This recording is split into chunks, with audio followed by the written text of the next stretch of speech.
चलो बच्चों, the question says that how the cells are mixed grouped, explain. Okay, देखते हैं इसका की कॉन्सेप्ट, ग्रुपिंग ऑफ सेल्स। ठीक है, देखिए हम ग्रुपिंग दो तरह से कर सकते हैं। पहला आपका होता है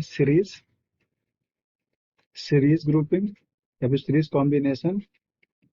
सीरीज में क्या कर देंगे, बैटरी को एक ब्रांच में जोड़ते इस तरह से, देखिएगा एक के बाद एक इस तरह से। अगर इस तरह से एक मान लेते हैं, एक बैटरी का ईएमएफ ई है, सबका मान लेते बैटरी का ईएमएफ ई है।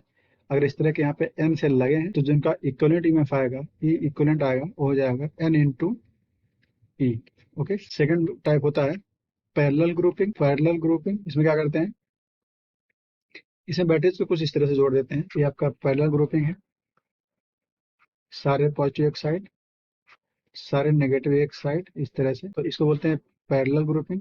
इक्विवेलेंट ईएमएफ आता है, वो जाता है किसी एक ईएमएफ के बराबर। ठीक है, किसी एक ईएमएफ के बराबर। ओके, अब हमसे पूछा क्वेश्चन में how the cells are mixed grouped. ठीक है, तो मिक्स्ड ग्रुपिंग में क्या होगा, लिखते हैं in mixed grouping the number of cells are connected in series with each other in one row. ठीक है, देखिएगा कुछ इस तरह से बन जाएगा।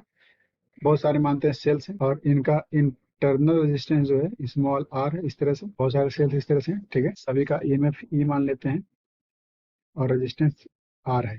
ठीक है, ऐसे बहुत सारे जुड़े हैं। ठीक है, ये सभी जो है इस तरह से जो हॉरिजॉन्टल लाइन में है, सभी कैसे हैं सीरीज में, और ये जो बहुत सारे रोज जुड़े हैं सभी कैसे हो गए पैरेलल में।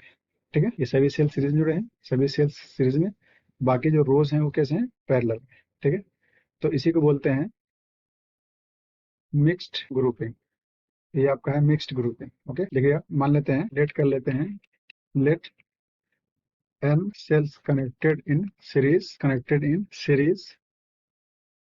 and small m be the number of rows। ठीक है, तो टोटल सेल कितने हो जाएंगे, देन टोटल सेल जो हो जाएगा वो हो जाएगा m क्रॉस n।